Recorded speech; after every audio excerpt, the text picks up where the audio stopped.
তোমরা যারা 2025-এ মাধ্যমিক পরীক্ষা দেবে তাদের ইতিহাসের suggestion, final suggestion, last minute suggestion 2, 4, 8 এমনকি এমসিকিউ এসএকিউ এর কিভাবে পড়লে তুমি পুরোটা কভার করতে পারবে সেটা বলে দেবো। খুব অল্প সংখ্যক প্রশ্ন। এর আগে আমি ইন্ডিভিজুয়ালি দিচ্ছিলাম, অর্থাৎ 8-এর জন্য আলাদা, 4-এর জন্য আলাদা, 2-এর জন্য আলাদা। অনেকের অনেক রকম সমস্যা হয়েছে যে স্যার এই এতগুলো আলাদা আলাদা পার্টের সাজেশন কেন, এক সাজেশন একটু ভিডিওটা বড় হোক কিন্তু এক জায়গায় থাকুক। আমি বলে দিচ্ছি 8, 4, 2 যে সাজেশনটা দেব, তুমি যদি এইগুলো কভার করে যেতে পারো তুমি এখান থেকে 90% কমন পাবে। একদম কথা দিলাম যে পাবেই। এবার অনেকের প্রশ্ন থাকবে, স্যার আমাকে দুটো 8 বলা হোক। না ভাই, আমি ওইটা বলতে পারবো না, আমি সেট ওয়াইজ বলবো এবং সেই সেটের থেকে তুমি যদি একটা সেট করে যাও তাহলে তুমি একটা কমন পাবে, যদি তুমি দুটো সেট করে যাও তাহলে তুমি দুটো কমন পাবে। এইভাবে অর্থাৎ 8-এর জন্য আমি একটু বুঝিয়ে বলি আগে, তারপরে আমি ভিডিওগ্রাফির মাধ্যমে দেখিয়ে দেবো একদম ইন্ডিকেট করে করে যে এই প্রশ্নটা তুমি করবে। আমি সবার আগে সিস্টেমটা বলি। ধরো তোমার 8 নম্বর, অ্যাকচুয়ালি তোমাদের ইতিহাসের নাম্বার প্রসপেক্টটা কি, এমসিকিউ 20টি দেওয়া হয়, একটিও অপশন দেওয়া হয় না। এসএকিউ 20টি দেওয়া হয়, সেখানে 16টি করতে হয়, সেখানে 4টি করে মোট 5টি পার্ট থাকে। অর্থাৎ শূন্যস্থান পূরণ, 2-1 কথা উত্তর, ডান দিক বাম দিক মেলানো, বিবৃতি, আবার হচ্ছে ম্যাপ পয়েন্টিং, এই সব মিলে মোট 5টা পার্ট থাকে। সেখানে প্রত্যেকটা 4টে করে থাকে, প্রত্যেকটা থেকে একটি একটি করে নিয়ে মোট 16টি প্রশ্নের উত্তর দিতে হয়। আর বিভাগ গয়ে অর্থাৎ এমসিকিউ ক বিভাগ, খ বিভাগ হচ্ছে তোমার এসএকিউ যেটা 16 বললাম, তাহলে 16 আর ওদিকে 20, 36 শর্ট হয়ে গেল একের।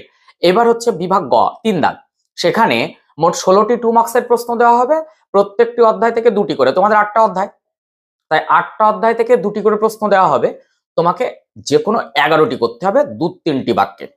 তাহলে গ বিভাগ চলে গেল। এরপর ঘ বিভাগ, সেখানে তোমার দাগ নম্বর 4, সেই 4 দাগ নম্বরের 4টি উপবিভাগ করা হবে। সেই প্রত্যেকটি উপবিভাগে 2টি করে প্রশ্ন থাকবে, মোট 4×2 8টি। প্রত্যেকটি উপবিভাগ থেকে একটি করে নিয়ে মোট 6টি প্রশ্নের উত্তর দিতে হবে 4 নং। সেই 4 নং মানে 4×6 24 নম্বর। আর উম্ম বিভাগ অর্থাৎ 5 দাগ, সেই 5 দাগে তোমার 15-16টি বাক্যে একটি প্রশ্নের উত্তর দিতে হবে 8 নং। আর এর আগে যেটা বললাম ঘ বিভাগ, সেটি কিন্তু 7-8টি বাক্যে উত্তর দিতে হবে এই 4 নং। এবার আমরা তাহলে কি বলছি, 5 দাগ, তাহলে 5 দাগে তোমার 15-16টি বাক্যে একটি প্রশ্নের উত্তর দিতে হবে। 5.1, 5.2, 5.3 এরকম 3টি প্রশ্ন থাকবে। সেই 3টি প্রশ্ন থেকে তোমাকে একটি প্রশ্নের উত্তর করতে হবে। সেই জায়গা থেকে আমি তোমাদেরকে বলে দেবো যে তুমি যদি 5.1 কমন পেতে চাও তাহলে সেট 1 করো, 5.2 কমন পেতে চাও সেট 2 করো, 5.3 কমন পেতে চাও সেট 3 করো। এখন একটি তো করতে হবে। এইভাবে আমি বলে দেবো। আবার 4-এর জন্য বলবো এই অধ্যায়গুলোর উপর 4 সবগুলো করে যাও। আবার বলে দেবো যে 2 মার্কসের জন্য তুমি এই 5টি অধ্যায় এইগুলো আগে কভার করো। এইভাবে আমি বলবো। কিন্তু কখনোই কিন্তু, বারবার করে বলছি, কখনোই কিন্তু এটা হবে না আমি দুটো প্রশ্ন বলবো একটি এসে যাবে, এটা হচ্ছে না কিন্তু কখনোই।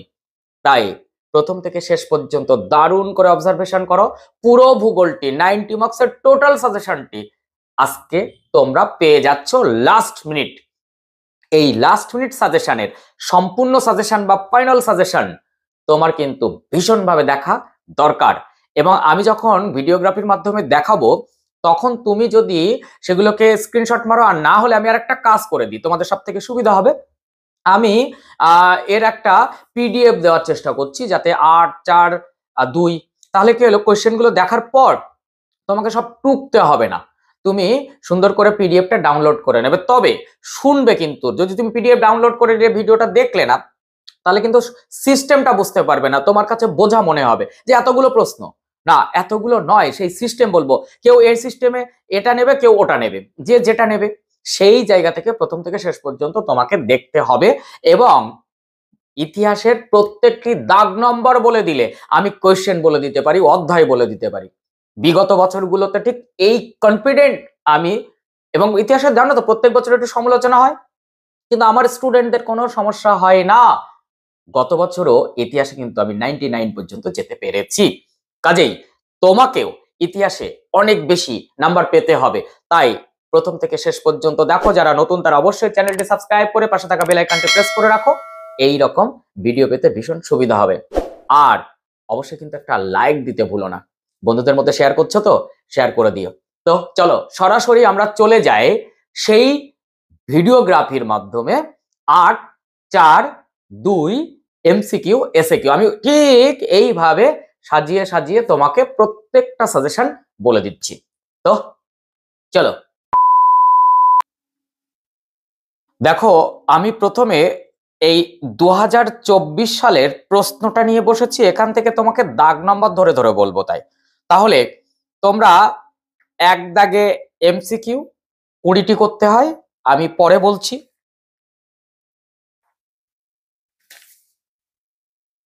2 দাগে এসএকিউ 16টি করতে হয়, আমি পরে বলছি। 3 দাগে 2 মার্কসের প্রশ্ন 2-3টি বাক্যে 11টি করতে হয়, 22 নম্বর, 11 × 22, পরে বলছি। এরপর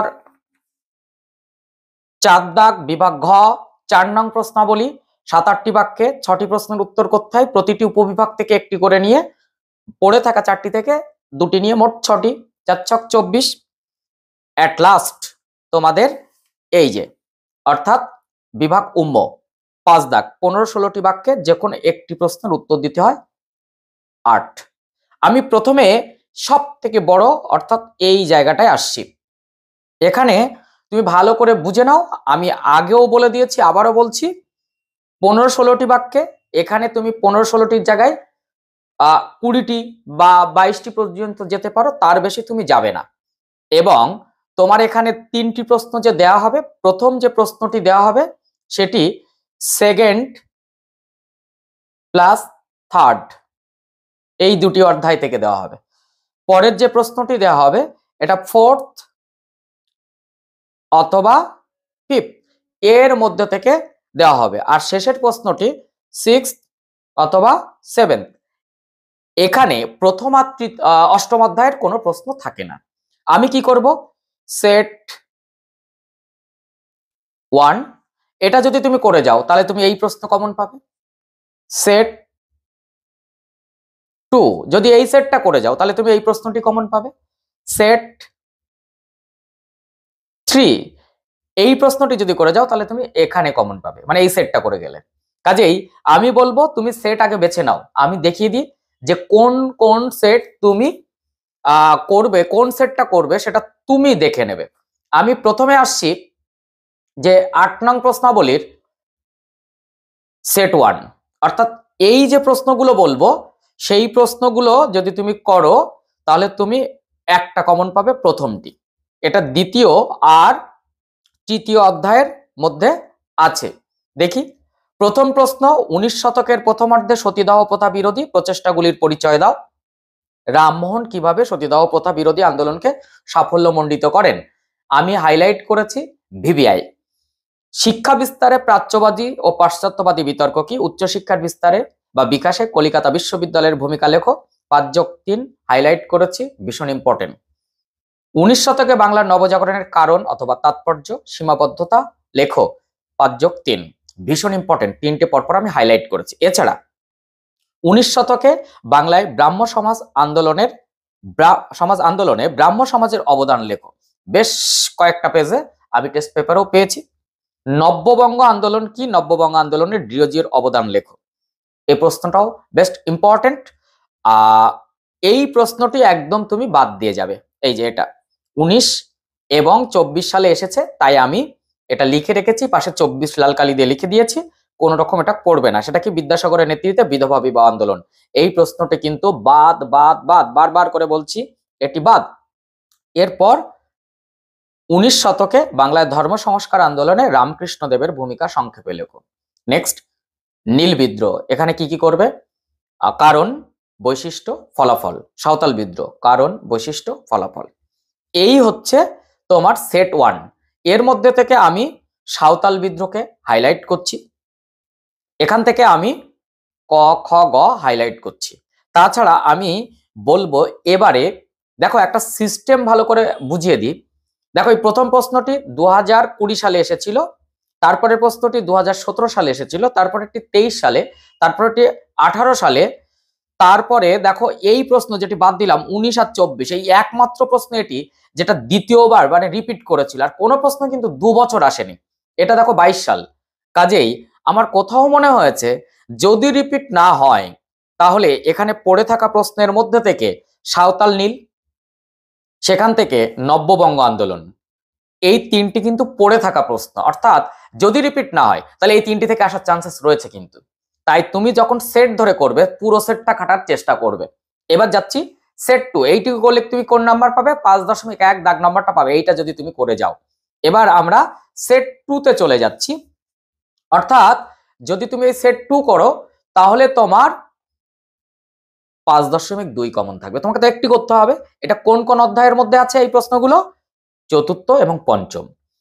17 সালে এসেছিল মহাবিদ্রের চরিত্র প্রকৃতি বিশ্লেষণ করো বা চরিত্র বিশ্লেষণ করো, ক। এবং এই প্রশ্নটি আমি হাইলাইট করেছি। ক্ষয়ে কি দিয়েছি? 18 সালে এসেছিল মাধ্যমিক মানুষ প্রকৃতি শিক্ষার সমন্বয়ে বিষয়ে রবীন্দ্রনাথের চিন্তার সংক্ষিপ্ত পরিচয় দাও। এবং খুব ভালো করে লক্ষ্য করে দেখো মাধ্যমিকে কোনো প্রশ্ন কিন্তু রিপিট হচ্ছে না, যে এটা এবছর এসছে 1 বছর বাদে আর একটা আসবে, কেউ যদি বিগত 5 বছর করে রাখে তাও হবে না। এটাকে আমি হাইলাইট করেছি। তারপর গ 19 সালে এসেছিল বাংলায় কারিগরি শিক্ষার বিকাশ, সংক্ষেপে লেখো। 20 সালে এসেছিল রবীন্দ্রনাথ ঠাকুরের শিক্ষা চিন্তা ও শান্তিনিকেতন ভাবনার পরিচয় দাও। 24 সালে এই প্রশ্নটি তুমি বাদ দেবে, কারণ এটি এসে গেছে। সভা সমিতির যুগ বলতে কি বোঝো? 19 শতক বাংলায় রাজনৈতিক চেতনার বিকাশে হিন্দু মেলার অবদান। এরপর লেখায় রেখায় জাতীয়তাবোধ বিকাশ আলোচনা করো। এরপরে যদিও আমি এই প্রশ্নটি বলবো তুমি এই দুটো 4-এ করে রাখবে, সেখানে যদি তোমার এই দুটো একসঙ্গে মিশিয়ে দেয় 3+5-এ, তুমি এই 4 দুটোই লিখে দেবে। তো ছাপা বইয়ের সাথে শিক্ষা বিস্তারের সম্পর্ক লেখো, ছাপাখানার বিকাশে ব্যবসায়িক উদ্যোগ কতটা ছিল। এখন অনেকের প্রশ্ন তুলবে, স্যার 4-এরটা কি 3 হবে? একদম। 4-এরটা কি 5 হবে? একদম। এখানে ছোট বড় করার দরকার নেই। কিন্তু লক্ষ্য করে দেখো এই সেটটাতে খুব সুন্দর করে কোনো প্রশ্ন ডাবল হয়নি। তাহলে এবারও যদি ডবল না হয় তাহলে পড়ে থাকলো কিন্তু লেখায় রেখায় জাতীয়তাবাদ, এই প্রশ্নটি কিন্তু ভীষণ ইম্পর্টেন্ট হয়ে দাঁড়িয়েছে এখানে। আর সেই ক্ষেত্রে যদি একটু পিছিয়ে যায় তাহলে 17 সালের এই প্রশ্নটিও রিপিট হতে পারে। যদি রিপিট না হয় তাহলে এইটা আসার চান্সেস রয়েছে কিন্তু। তাই এখান থেকে তুমি প্রশ্ন বাদ দেবে না যারা সেট 2 করবে, অর্থাৎ তুমি যদি সেট 2 করো তুমি কিন্তু 5.2 কমন পাবে। এটা কোন কোন অধ্যায়? চতুর্থ আর পঞ্চম। এবার যাব সেট 3। খুব ভালো করে লক্ষ্য করো, সেট 3-তে যখন যাচ্ছি তখন তুমি এই প্রশ্নগুলো যদি করো তাহলে 5.3 কমন পাবে। তাহলে সেই জায়গা থেকে প্রথম প্রশ্ন 17 সালে এসেছিল সশস্ত্র বিপ্লবী আন্দোলনে নারীদের ভূমিকা লেখো। 18 সালে এসেছিল 20 শতকে ভারতে উপনিবেশ বিরোধী বামপন্থী আন্দোলনের ভূমিকা। 19 সালে এসেছিল বঙ্গভঙ্গ বিরোধী আন্দোলনে নারী সমাজ কিভাবে অংশগ্রহণ করেছিল, তাদের আন্দোলনের সীমাবদ্ধতা। এই প্রশ্নটি আমি বাদ দিচ্ছি কারণ এই প্রশ্নটি অলরেডি কিন্তু 2024 এসেছে, বাংলায় নবশূদ্র আন্দোলন সংক্ষিপ্ত পরিচয় দাও। কেউ করবে না, এটি 24 সালে এবং 20 সালেও এসেছিল। এরপর বঙ্গভঙ্গ বিরোধী আন্দোলনে বাংলা ছাত্র সমাজের ভূমিকা লেখো। সশস্ত্র বিপ্লবী আন্দোলন, ছাত্র সমাজের ভূমিকা লেখো। দলিত আন্দোলনের পরিচয় দাও, এই দলিত আন্দোলনে গান্ধী আম্বেদকরের বিতর্ক লেখো। আমি এই জায়গা থেকে তোমাদের বলবো যে আমি হাইলাইট করেছি এগুলো তো পড়বেই, কিন্তু লক্ষ্য করে দেখো যদি রিপিট না হয় তাহলে কিন্তু এই প্রশ্নগুলো ইম্পর্টেন্ট হয়ে দাঁড়াচ্ছে। বঙ্গভঙ্গ বিরোধী আন্দোলনে বাংলার ছাত্র সমাজের ভূমিকা লেখো, তাহলে এটি কিন্তু আমি বেশ করে স্টার দিতে পারি। যদি কিনা রিপিট না হয় তাহলে এই প্রশ্নটা আসার চান্স। এই যে সশস্ত্র বিপ্লবী আন্দোলনের ছাত্রদের ভূমিকা, আমি এটাকে স্টার দিতে পারি। আবার দলিত আন্দোলনের পরিচয়, এই আন্দোলনে গান্ধী আম্বেদকরের বিতর্ক, এটিও স্টার দিতে পারি। কোন সময় এগুলো বেশি ইম্পর্টেন্ট হয়ে দাঁড়াচ্ছে? যদি কিনা কোয়েশ্চেন রিপিট না হয়। সেই অর্থে সেট 2-তেও কিন্তু এটি কিন্তু স্টার মার্কসের মধ্যে পড়ে এই দুটি। আবার সেট 1-এ যদি যায় তাহলে কিন্তু না আসার মধ্যে নব্যবঙ্গ, সেটি কিন্তু স্টারের মধ্যে যায়। তাছাড়া নীল এবং সাঁওতাল দুটোই কিন্তু স্টারের মধ্যে যায়। আমি কি ব্যাপারটা বোঝাতে পেরেছি? এবার একটা সহজ সূত্র বলি, যে সেট 1 নেবে তাহলে টোটালটা নেবে, নেওয়ার পর পড়ে থাকা এই যে দুটি সেট, এই সেট আর এই সেট, এর মধ্যে থেকে যেগুলো হাইলাইট করা, এই যে হাইলাইট করা সেগুলো করে যাবে। যে সেট 2 নেবে নেওয়ার পর এটা কমপ্লিট করবে, টোটালটা নেওয়ার পর এই সেট পড়ে থাকা 3 আর প্রথম সেট তার হাইলাইট গুলো করবে। যারা 3 সেট নেবে তারা টোটালটা নেবে, নেওয়ার পর সেট 2 যেগুলো হাইলাইট করা এবং সেট 1-এর যেগুলো হাইলাইট করা সেগুলো নেবে। তাহলে দেখবে কোনো রকম কোনো সমস্যা তোমার হবে না। আমি নিশ্চয়ই বোঝাতে পেরেছি যে তোমাদের 8-এর জন্য ঠিক কি ফ্যাকাল্টি আমি দিলাম। এখানে প্রশ্ন কোনো রকম এদিক ওদিক হবে না, তাই তুমি মন দিয়ে এই প্রশ্নগুলোর ওপরে ভীষণ ফোকাস করো। তবে সিস্টেমটা যদি বুঝে না থাকো তাহলে কিন্তু সমস্যা হবে। তাই বারবার করে বলছি, সিস্টেমটা বুঝে পড়ো, দেখো কমন পেতে কোনো সমস্যা হবে না। আমি কিন্তু এবার চলে যাব 4 নং প্রশ্নাবলীতে। তাহলে আমি যদি 4-এ যাই, আগে সিস্টেমটা বলি, তাহলে তোমার বুঝতে সুবিধা হবে।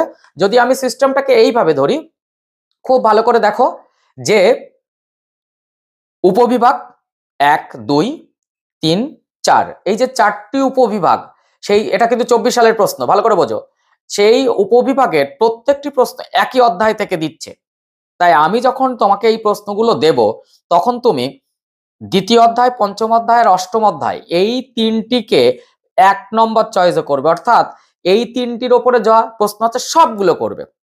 তারপরে তুমি চতুর্থ, ষষ্ঠ, সপ্তম এই চ্যাপ্টারগুলোতে হাত দেবে, সেটাকে তুমি দ্বিতীয় চয়েস করবে। আর শেষে গিয়ে প্রথম আর তৃতীয় অধ্যায় করবে, এটা তৃতীয় চয়েস। এটা আমার মনে হচ্ছে এই সিস্টেমে যদি তুমি করো তাহলে তোমার লোডটাও কমে যাবে। ক্লিয়ার? তো আমরা চলে যাই সেই প্রশ্নগুলো যেখানে এই 4গুলো আমি সাজেশনে রেখেছি। দেখো, এটি কিন্তু প্রথম অধ্যায় নয়, এটি হচ্ছে দ্বিতীয় অধ্যায়। দ্বিতীয় অধ্যায়, এটা কিন্তু দেখে আবার প্রথম ভেবো না কেউ, আমি বারবার করে ক্লিয়ার করে দিলাম এটা কত, দ্বিতীয় অধ্যায়। ওকে, প্রথম প্রশ্ন রেখেছি, নীল দর্পণ নাটকে 19 শতকে বাংলার নারী সমাজ কি প্রতিফলন ঘটায়? হুতম প্যাঁচার নকশা, দ্বিতীয় প্রশ্ন, গ্রন্থে 19 শতকের বাংলার সমাজের কি রূপ প্রতিফলন ঘটে? 3 নম্বর, 19 শতকের বাংলায় পাশ্চাত্য শিক্ষা বিস্তারে রাজা রামমোহন রায়ের ভূমিকা লেখো। নেক্সট প্রশ্ন, 19 শতকে বাংলায় নারী শিক্ষা বিস্তারে রাধাকান্ত দেবের ভূমিকা লেখো। নেক্সট প্রশ্ন, নারী শিক্ষা বিস্তারে বেথুন এবং ডেভিড হেয়ারের ভূমিকা লেখো, আলাদা আলাদা করে করবে। এরপরে, এদেশের চিকিৎসা ক্ষেত্রে কলকাতা মেডিকেল কলেজের ভূমিকা লেখো। নেক্সট, শ্রী রামকৃষ্ণ দেবের সর্বধর্ম সমন্বয় আদর্শ ব্যাখ্যা করে, যদিও এই প্রশ্নটি কিন্তু আমি 8-এ রেখেছি।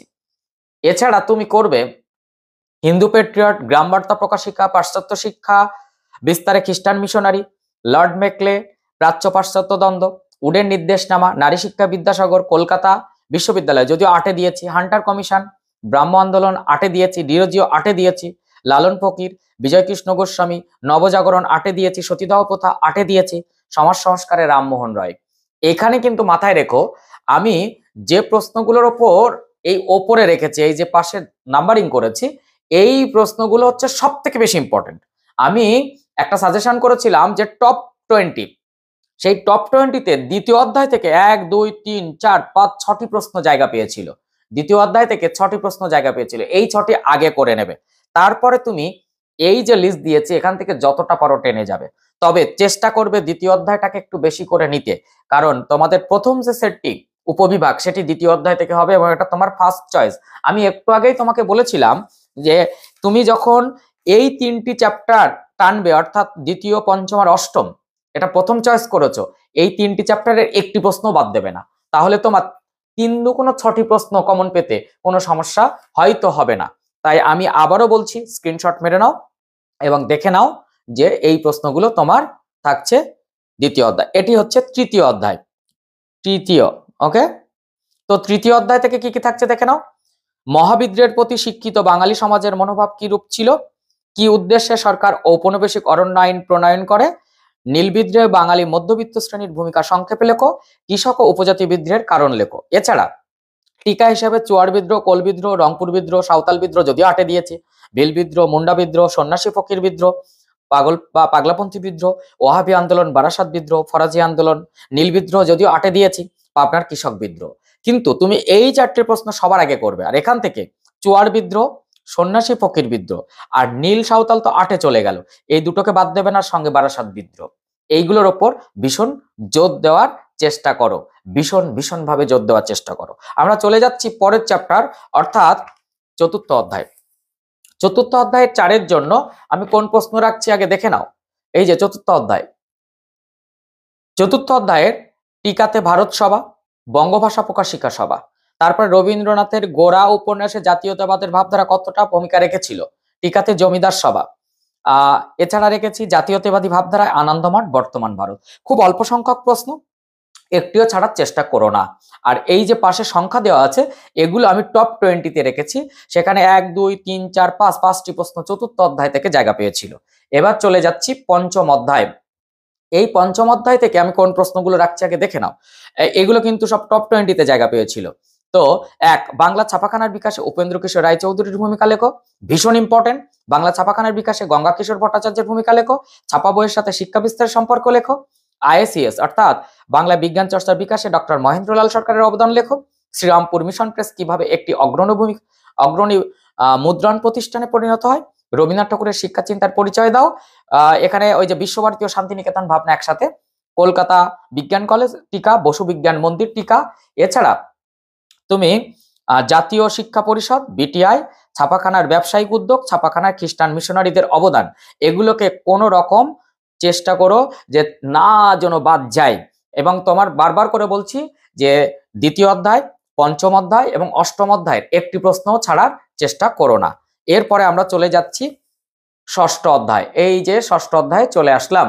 তো ষষ্ঠ অধ্যায় থেকে প্রশ্নের সংখ্যা যথেষ্ট কম। বারদৌলি সত্যাগ্রহ, বঙ্গভঙ্গ বিরোধী আন্দোলনে কৃষকদের অনাগ্রহের কারণ কি ছিল, বঙ্গভঙ্গ বিরোধী আন্দোলনের শ্রমিক শ্রেণীর ভূমিকা কি ছিল। এছাড়া টিকা হিসাবে করবে মোপলা বিদ্রোহ, তেলেঙ্গানা বিদ্রোহ, তেভাগা আন্দোলন, AITUC, all India trade union Congress, Meerut ষড়যন্ত্র মামলা, ওয়ার্কার্স অ্যান্ড প্রেজেন্ট পার্টি। এবার যাই সপ্তম অধ্যায়। সপ্তম অধ্যায় থেকে দলিত আন্দোলনে গান্ধী আম্বেদকর বিতর্ক, যদি এটি আমি 8-এ দিয়ে ফেলেছি, কাজে তুমি 8-এ করলে এখানে করা লাগছে না। ভারত ছাড় আন্দোলনে নারীদের ভূমিকা ইম্পর্টেন্ট এবছরের জন্য। এই ভারত ছাড় আন্দোলনের নারীদের সঙ্গে ওয়ার্কার্স প্রেজেন্ট পার্টি একসঙ্গে যুক্ত করেও দিতে পারে। এছাড়া করবে বাংলার বিপ্লবী আন্দোলনের নারীদের ভূমিকা পর্ষদ নমুনায়, যদিও এই প্রশ্নটি আমি বলবো 8 নং-এর জন্য করা উচিত।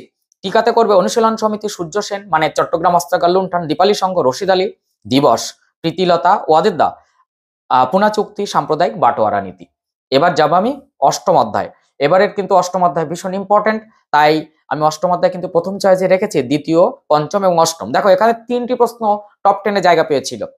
হায়দ্রাবাদ রাজ্যটি কিভাবে ভারতভুক্ত হয়েছিল, উদ্বাস্তু সমস্যার সমাধানে ভারত সরকার কি কি উদ্যোগ গ্রহণ করে, স্বাধীনতার পর ভাষার ভিত্তিতে ভারত কিভাবে পুনর্গঠিত হয়েছিল, কিভাবে কাশ্মীর সমস্যার সৃষ্টি হয়, স্বাধীনতার পর দেশীয় রাজ্যগুলি কিভাবে ভারতভুক্ত হয়।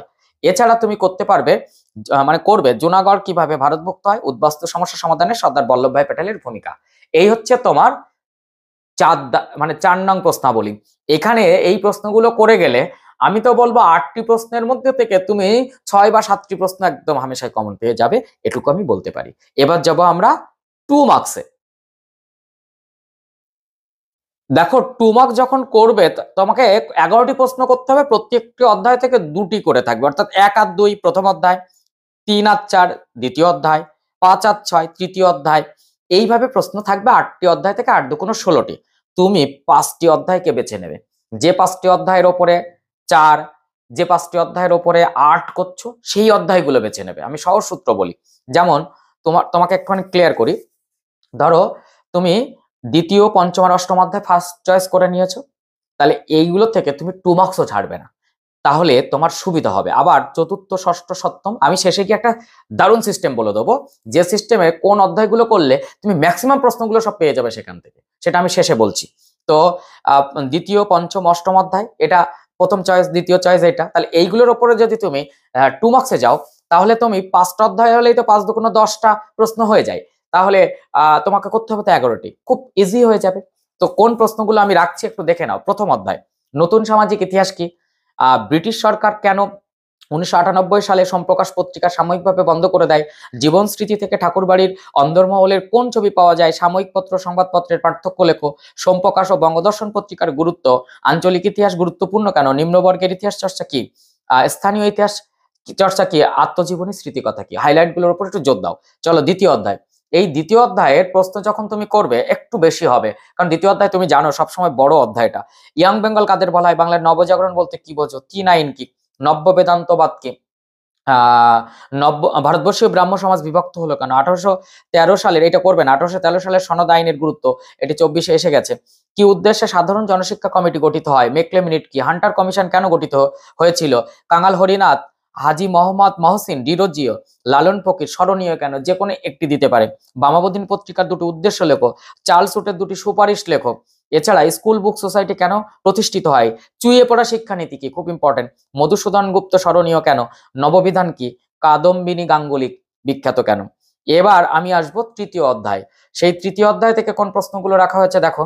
আহ এখান থেকে তিন কাঠিয়া প্রথা কি, তারিকি মোহাম্মদিয়া কি, নীল কমিশন কবে কি উদ্দেশ্যে গঠিত হয়, মুন্ডা বিদ্রোহ লক্ষ্য কি ছিল, খুঁটকাঠি প্রথা কি, পাগলাপন্থী কারা, দুদু মিয়া স্মরণীয় কেন, দামিনী কোহ কি, রানী শিরোমণি বিখ্যাত কেন, এলাকা বেলাকা চাষ কি, ওয়াহাবি আন্দোলনের ব্যর্থতার কারণ লেখো, ঔপনিবেশিকরণ আইন কি, দক্ষিণ পশ্চিম সীমান্ত এজেন্সি কেন গড়ে তোলা হয়, উলগুনান কি, তিতুমির স্মরণীয় কেন। বারবার করে বলছি কোশ্চেনের সংখ্যা অনেক বেশি, কিন্তু তুমি যে সিস্টেমটা জেনে যাও তাহলে তোমার প্রশ্ন অর্ধেক হয়ে যাবে। আমি সিস্টেমটা কিন্তু বারবার করে বলছি যে কোথায় কোন অধ্যায় নেবে, কতগুলো অধ্যায় নেবে।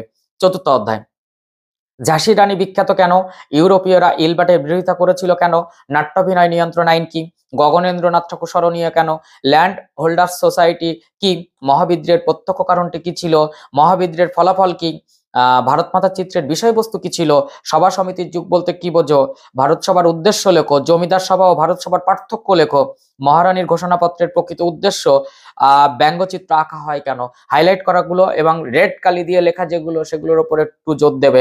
এবার আমরা চলে যাচ্ছি পঞ্চম অধ্যায়। পঞ্চম অধ্যায়ের প্রশ্নগুলো যদি তুমি করো তাহলে ঠিক এই রকম পঞ্চম অধ্যায় আসছে। দেখো এই যে পঞ্চম অধ্যায় চলে এসছে। এই পঞ্চম অধ্যায় থেকে তুমি করবে পঞ্চানন কর্মকার বিখ্যাত কেন, শ্রীরামপুর ত্রয়ী কারা, চার্লস উড স্মরণীয় কেন বা বিখ্যাত কেন, বসু বিজ্ঞান মন্দির প্রতিষ্ঠার উদ্দেশ্য কি ছিল, জাতীয় শিক্ষা পরিষদের উদ্দেশ্য কি, বিশ্বভারতী প্রতিষ্ঠার উদ্দেশ্য কি, শান্তিনিকেতন আশ্রম কি, শ্রীনিকেতন প্রতিষ্ঠার উদ্দেশ্য কি, কাকে কেন বাংলার গুটেনবার্গ বলা হয়, কে কোন উদ্দেশ্যে বোটানিক্যাল গার্ডেন গড়ে তোলেন, কাকে কেন গোলদিঘির গোলামখানা বলা হয়, বিটিআই প্রতিষ্ঠার উদ্দেশ্য কি, বাংলা লাইনোটাইপ প্রবর্তনের গুরুত্ব লেখো। এরপর আমি যাব ষষ্ঠ অধ্যায়। হাইলাইট করা প্রশ্নগুলোর উপর জোর দেবে আর সিস্টেমে যাবে, তাহলে কিন্তু লোড থাকবে না। ষষ্ঠ অধ্যায়, তিন কাঠিয়া প্রথা কি, চম্পারণ সত্যাগ্রহ কি, খেড়া বা খেদা সত্যাগ্রহ কি, চৌরি চৌরার ঘটনা কি, লর্ড কার্জন কেন বঙ্গভঙ্গ করেন, ত্রিপুরী কংগ্রেসের গুরুত্ব লেখো, কালিপ্রাজ উজলি পরাস কি, কে কেন র্যাডিক্যাল ডেমোক্রেটিক পার্টি গঠন করেন, কাকে কেন সীমান্ত গান্ধী বলা হয়, কিষাণ সভা প্রতিষ্ঠার উদ্দেশ্য কি, বাবা রামচন্দ্র বিখ্যাতটা বাদ দেবে, 24 এসে গেছে, তাম্রলিপ্ত সরকার কি, ডান্ডি যাত্রার ঐতিহাসিক গুরুত্ব লেখো, অসহযোগ আন্দোলন প্রত্যাহারের কারণ কি, গান্ধীজি কেন লবণ সত্যাগ্রহ দিয়ে আইন অমান্য আন্দোলন শুরু করেন।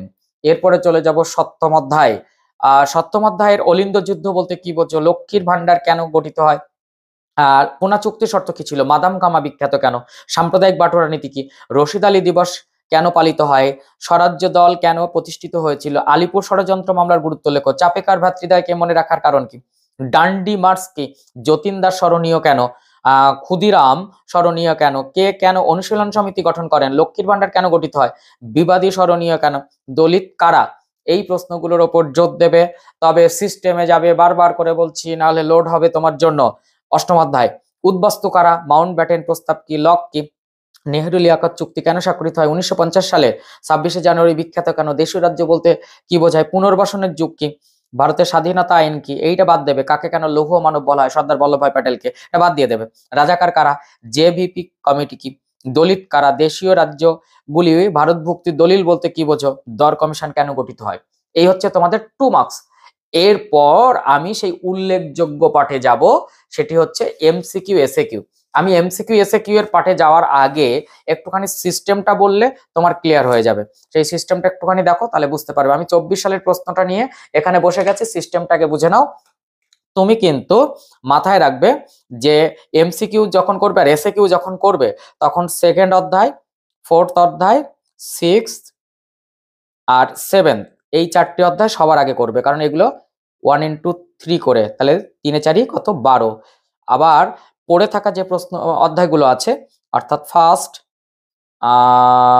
থার্ড, ফিফথ, এইথ, এই চ্যাপ্টারগুলো কিন্তু 1 into 2 করে, দুটো করে থাকে, তাহলে 8 এমসিকিউ এর ক্ষেত্রে। এসএকিউ এর ক্ষেত্রে সবই ঠিক, শুধুমাত্র এসএকিউ এর ক্ষেত্রে একটা জিনিস আমি বলে দিই, সেটা হচ্ছে এই থার্ড অধ্যায়, সেখানে 3টি হয়ে যাবে, তাহলে এখানে মানে সেকেন্ড, ফোর্থ, সিক্স, সেভেন থাকবেই, তার সঙ্গে থার্ড যুক্ত হবে, আর অষ্টম অধ্যায় একটা হয়ে যাবে, তাহলে তোমার 20টি হয়ে যাবে। এইভাবে কিন্তু থাকবে। তাই তুমি শর্টের জন্য বারবার করে বলছি, সবগুলো তো পড়বেই, কিন্তু এই 4টি চ্যাপ্টারের উপর আর তৃতীয় চ্যাপ্টারের উপর বেশি জোর দেবে। এবার কিভাবে পড়বে আমি ক্লিয়ার করে দিই। কোনো রকম ভাবে তুমি কিন্তু টেক্সট বুকটাকে ছাড়বে না। আমি বারবার করে বলছি, text book is a best বুক।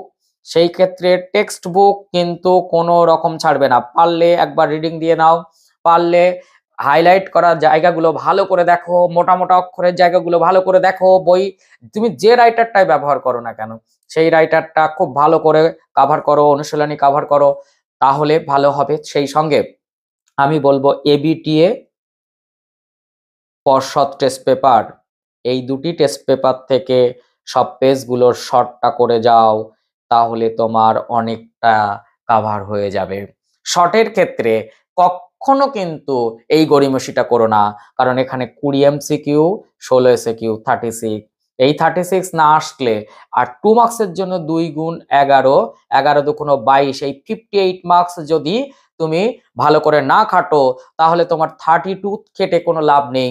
কারণ 32 কে হচ্ছে 4 গুণ 6 আর একটা 8 করতে হয়, এই হচ্ছে 32। এই 32-র জন্য তুমি যতটা খাটছো 4 এবং 8-এ, তুমি কিন্তু 1 আর 2 এক্সট্রা খাটছো না, সেখানে কিন্তু ম্যাক্সিমাম নাম্বারটা 58। এই 58 এর সঙ্গে স্কুলে 10 দিলে 68, এই 68 কে একদম পাখির চোখ করে নাও। তোমার পরীক্ষা খুব ভালো হবে যদি এই প্যাটার্ন গুলোকে ফলো করে তুমি পরীক্ষা দাও। তো নেক্সট ভিডিওতে দেখা হচ্ছে। এমসিকিউ, এসএকিউ সব পার্ট গুলো বলে দিলাম, শুধু এখানে একটা পার্ট তুমি হয়তো আমাকে জিজ্ঞেস করবে যে স্যার ম্যাপ কি করব। সহজ কথা বলবো, একটিও করতে হবে না। এবার তুমি বলবে স্যার এ কি হচ্ছে, একটুও করতে হবে না মানে? দেখো, তুমি ভালো করে বুঝে নাও কেন আমি বললাম এটি, খুব ভালো করে বোঝো। এই দেখো, এই তো এসএকিউ 2 দাগ শুরু হবে, এখানে কটা থাকবে? 4টি। একটি বাক্যে উত্তর দাও। ঠিক ভুল কটি? 4টি। স্তম্ভ মেলাও কটি? 4টি। তারপরে কি? মানচিত্র কটি? 4টি। শূন্যস্থান বিবৃতি কটি? 4টি। সেই 4টি থেকে প্রত্যেকটা থেকে কি করতে হবে? এখান থেকে একটা, এখান থেকে একটা, এখান থেকে একটা, এখান থেকে একটা করতেই হবে। তাহলে তুমি সব জায়গা থেকে তো একটি একটি করে করবে, তাহলে ম্যাপও কমপক্ষে তোমাকে কটি করতে হবে? একটি। তাহলে একটি ম্যাপের জন্য তুমি অতটা খাটবে কেন? এক। সেকেন্ড, তুমি দেখবে ম্যাপের যে জায়গাগুলো দেওয়া হয়, তুমি 24 সাল দেখো না, সেগুলো ভূগোলের ম্যাপের সঙ্গে অনেকটা রিলেটেড। আমি একটা ক্লিয়ার করি, যেমন মহাবিদ্রের একটি কেন্দ্র দেখো দিল্লি, যাদের একটু সেন্স আছে তারা কিন্তু ইতিহাসের ম্যাপ প্র্যাকটিস করবে না, ভূগোলের ম্যাপ যা প্র্যাকটিস করছো তাতে হয়ে যাবে। আর আমি একটা ডেসক্রিপশনে লিঙ্ক দিচ্ছি ইতিহাসের ম্যাপের, সেটা তুমি একবার একটু দেখে নিও। তাছাড়া ম্যাপের জন্য 1 মিনিটও সময় অপচয় করবে না, ম্যাপ তুমি একটা পেরেই যাবে কমপক্ষে। এমনও হয়ে যাবে দেখবে ভূগোলের সঙ্গে রিলেটেড 3টি ম্যাপ হয়ে যাচ্ছে, কিন্তু তোমাকে তো কমপক্ষে একটি করতে হবে। বরঞ্চ 3টি পেয়ে গেলে এখান থেকে করে দেবে, তো অন্য শর্টগুলোর উপর চাপ থাকবে না। আর একটা কথা বলে দিই, তুমি চেষ্টা করবে এখানে এই এসএকিউ এমসিকিউ ক্ষেত্রে, এমসিকিউতে যেমন একটা অপশন নেই, কিন্তু এসএকিউতে অপশন রয়েছে, তো 4টে বেশি থাকবে, তুমি সবগুলো করে দেবে। ইতিহাসের এমসিকিউ আর এসএকিউ এই জায়গাটা কিন্তু অনেকে বুঝতে চায় না। এসএকিউতে তুমি দাগ নম্বর পর পর পর পর বসাবে, আমি খাতা রিপ্রেজেন্ট কিভাবে হবে সেটা তখন বলে দেবো। আবার এসএকিউতেও কিন্তু তুমি একটি প্রশ্ন বাদ দেবে না। খাতা কিভাবে রিপ্রেজেন্ট করবে, দাগ নম্বর কিভাবে বসাবে, সেটা আমি নেক্সট ভিডিওতে যখন ওটা দেখাবো যে খাতা সাজানোর উপায়, তখন আমি বলে দেবো। তবে আমি বলবো ম্যাপের জন্য সময় ব্যয় করো না, করো না। আর যারা ইতিহাসে খুব ভালো, ভূগোলে ভালো, সব সাবজেক্টে ভালো পড়াশোনা করেছো, তাদের জন্য এটাতে মোটেই ডিস্টার্বিং হবে না, কারণ তার একটা এমনি কমন থাকবে আর 2-3টি করে দিতে পারবে। তো নেক্সট ভিডিওতে দেখা হচ্ছে অন্য সাবজেক্ট অর্থাৎ জিওগ্রাফি এবং পরবর্তীতে বাংলা সামগ্রিক সাজেশন নিয়ে, সম্পূর্ণ সাজেশন নিয়ে। তো ভালো করে পড়াশোনা করো। এই তো আর 27-28 দিন একদম ঘাড়ের ওপর। লেখা প্র্যাকটিসটা একটু করো, একদম লেখা ছেড়ো না। প্রশ্ন ধরো লেখো, প্রশ্ন ধরো লেখো, প্রশ্ন ধরো লেখো। যদি টাইমলি লিখতে পারো ভীষণ ভালো হবে। টাইম ম্যানেজমেন্ট একটু বলে দিই। এমসিকিউ এর জন্য তুমি সর্বসাফল্যে 15 মিনিট, এসকিউ এর জন্য 20 মিনিট। ওকে, 2 নম্বরের জন্য 11-2 22, তাহলে 22-2 44, তো তুমি ওখানে 35 মিনিট পর্যন্ত ব্যয় করবে। ওকে, এটা শর্টের জন্য। এইবার তুমি বাদবাকি টাইমটা 4 আর 8 দিয়ে দেবে, তাহলে দেখবে তোমার কোনো সমস্যা হবে না। আমি টাইম ম্যানেজমেন্ট নিয়ে একটা ভিডিও করব, বাংলা ইতিহাস ভূগোল একত্রে। তো নেক্সট ভিডিওতে দেখা হচ্ছে। টাটা।